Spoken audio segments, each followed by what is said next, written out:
Dan Johnson posted a final message to his friends and family Wednesday afternoon on Facebook. It appeared to be a goodbye. In it, Johnson denied the accusations that had tormented him and his family for the past 48 hours that he, a Kentucky state representative and the self-proclaimed pope of his Louisville church, had gotten drunk and molested a 17-year-old girl during a sleepover years ago. God knows the truth, nothing is the way they make it out to be, Johnson wrote in the since-deleted post. I cannot handle it any longer. But heaven is my home.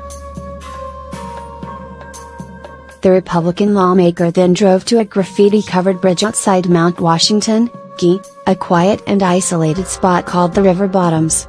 He parked, stepped out of his car and shot himself with a .40 caliber handgun, according to Bullitt County Sheriff Donnie Tinnell. The apparent suicide of a well-known local figure was another dark and dramatic turn in the nation's reckoning with sexual assault and harassment, with near-daily revelations about powerful men leading to sudden falls from positions of power in entertainment, business, the media and politics. Many of those cases have led to denials, resignations and apologies. Although Johnson denied the allegations, some think they pushed him over the edge. His wife, Rebecca, announced Thursday that she plans to replace him in the state legislature. She spent the day at a funeral home arranging her husband's service, consoling her relatives and continuing to fight for her family, said David Adams, a family friend and spokesman. Dan is gone, but the story of his life is far from over, Rebecca Johnson said through Adams. These high-tech lynchings based on lies and half-truths can't be allowed to win the day. I've been fighting behind my husband for 30 years and his fight will go on.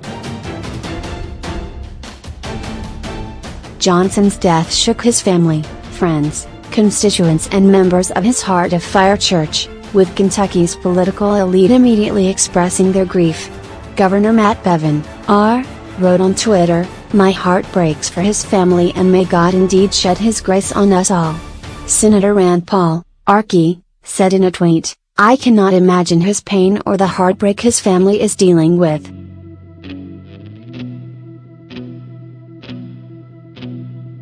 Another Kentucky Republican, State Rep. C. Wesley Morgan, lashed out at the media and his own party.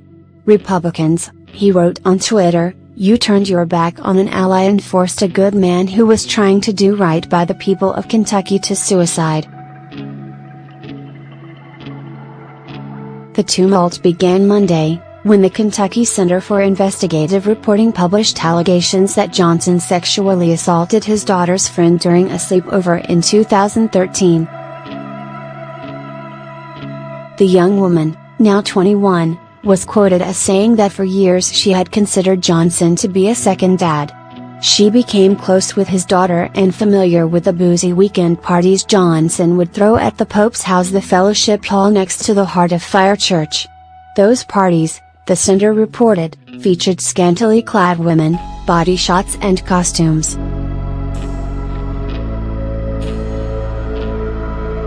In the first hours of 2013, as a New Year's Eve party came to an end, the woman said, she was spending the night with Johnson's daughter in the apartment under the fellowship hall, according to the report. The Washington Post generally does not identify victims of sexual assault without their consent. The woman said Johnson entered the apartment, drunk and stumbling, so the then teenager helped him navigate the stairs. She thought he was putting his arm around her for balance, until his hand allegedly slipped up the girl's shirt, the center reported. Later that night, she awoke on the sofa as Johnson knelt above her. She told the center that Johnson kissed her forehead and then slipped his hands up her shirt and into her pants. She begged him to stop and tried to force the man, who weighed twice as much as she did, off her without waking Johnson's daughter. He told her she'd like it. She said no, she didn't. She pleaded with him, go away, the report said. He eventually did. What you did was beyond mean, it was evil, the woman said she wrote in a Facebook message to Johnson shortly after the alleged assault, according to the account. The center's 7-month investigation, comprised of more than 100 interviews and thousands of pages of public records, alleges the Republican's persona was orchestrated to mask troubling incidents including sexual abuse, arson and false testimony.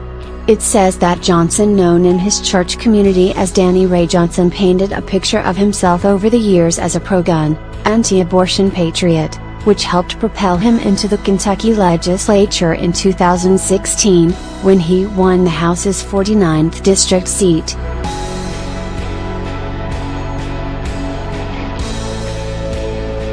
State leaders from both parties called for Johnson's immediate resignation after the center's story was published. Johnson refused, and said at a news conference at his church on Tuesday that these are unfounded accusations, totally. I don't want to blast this girl, I have a lot of compassion for her, he said. I'm very sorrowful that she's in this dark place in her life.